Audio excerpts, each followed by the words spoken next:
warahmatullahi wabarakatuh. Saya dari kelompok 2 ingin menjelaskan pengertian konstitusi. Konstitusi pada umumnya bersifat kodifikasi, yaitu sebuah dokumen yang berisi aturan-aturan untuk menjalankan suatu organisasi pemerintah negara.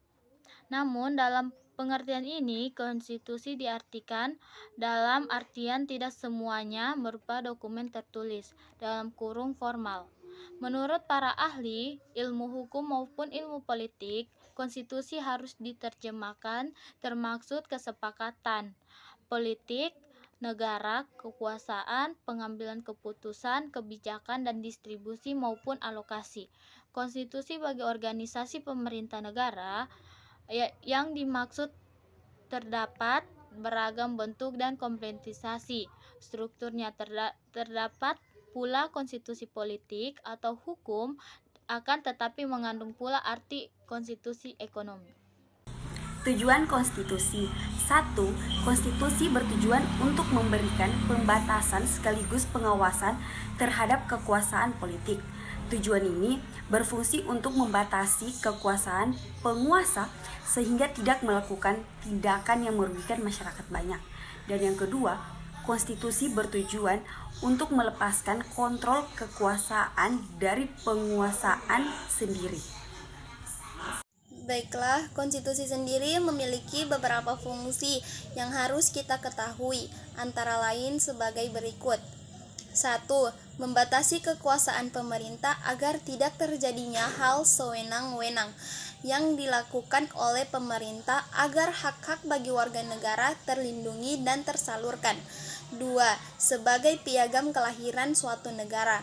3. Sebagai sumber hukum tertinggi. 4. Sebagai alat yang membatasi kekuasaan. 5. Sebagai identitas nasional dan lembaga. 6. Sebagai pelindung hak asasi manusia dan kebebasan warga suatu negara. Menurut KCWR, konstitusi terbagi dalam 4 jenis. Yang pertama, konstitusi tertulis dan konstitusi tidak tertulis. Konstitusi tertulis merupakan konstitusi yang dituangkan dalam bentuk formal. Sedangkan konstitusi tidak tertulis merupakan konstitusi yang dituangkan tidak dalam bentuk formal. Contohnya seperti konstitusi yang berlaku di negara Inggris, Israel, dan New Zealand.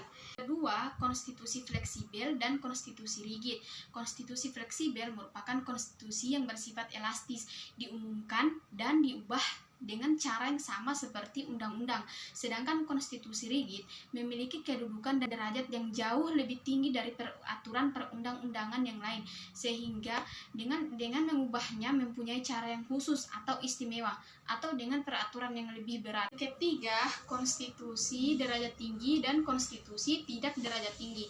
Yang dimaksud dengan konstitusi derajat tinggi merupakan konstitusi yang memiliki kedudukan yang tertinggi di dalam suatu negara, sedangkan konstitusi tidak derajat tinggi tidak mempunyai kedudukan yang sama dengan derajat tinggi, sehingga mengubah konstitusi ini tidak sesulit mengubah konstitusi derajat tinggi, melainkan sama dengan pengubahan undang-undang. 4. Konstitusi negara serikat dan negara kesatuan.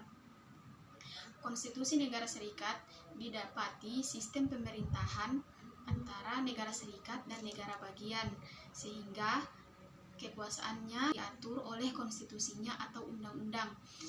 Sedangkan konstitusi negara kesatuan, sistem ini tidak dijumpai karena kekuasaannya sudah tersentralkan ke pemerintah pusat, walaupun juga bisa disebut dengan desentralisasi.